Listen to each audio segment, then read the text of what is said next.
So we're down to our last set of folds. And when we get to our last set of folds, we have to figure out what we're putting the pizza in. How big of a pizza are we making? Lots of different size choices. Kind of depends upon what you guys have for pots and pans. You can make a pizza on a cookie sheet, right? Like a whole big cookie sheet. That's fine. The dough that you have will make a whole cookie sheet worth of pizza. If you happen to have pizza pans, you would get, that's like probably a 14-inch pan. You would get 2 out of that. If you have these nice little guys, 9-inch ones, you'd get at least 3 out of that lump of dough.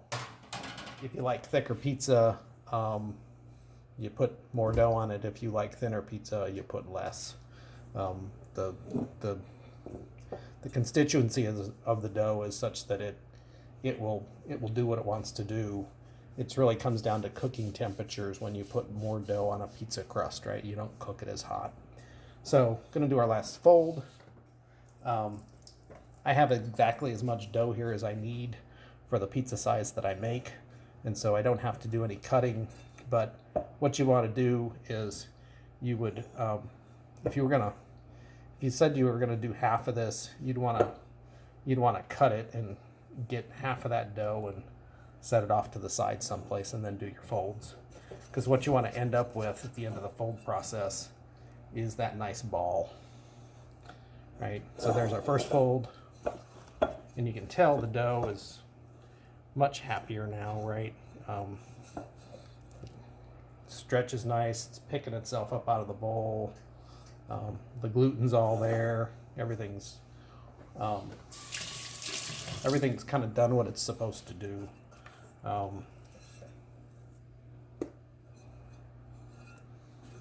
So hold there, and it's a little stickier. So make sure you keep your hands wet. And so final fold, we just want to take that dough and we want to just roll it up into that ball, right? And it's going to do its final proof, right? And so now you're going to let this dough do all the expansion that you want it to do. And if you have 2 balls, you just do that twice, right? So, so you kind of want this dough to double in size from where it is now. And so if you have a nice glass bowl or something, you can kind of put a line on it or a rubber band or whatever. So the rise time for the dough, you should have been screwing around with this process now for probably, I don't know, 3.5 hours worth. So that's 1.5 hours plus the initial thing is 3.5 hours, and I haven't even been drinking yet. So say you start at 10 o'clock, it's 3.5 hours later, so it's like 1 o'clock or something. You can just take this dough and just set it someplace cool until 5 or 6 o'clock, and it will do its thing, right? It will grow and it will be very happy by the time you get there. If you try to rush it, the pizza will just be more dense. We're kind of behind schedule here this evening, and so ours is going to be a little clumpy. It just won't get those nice big air pockets. So it'll still taste pretty good. So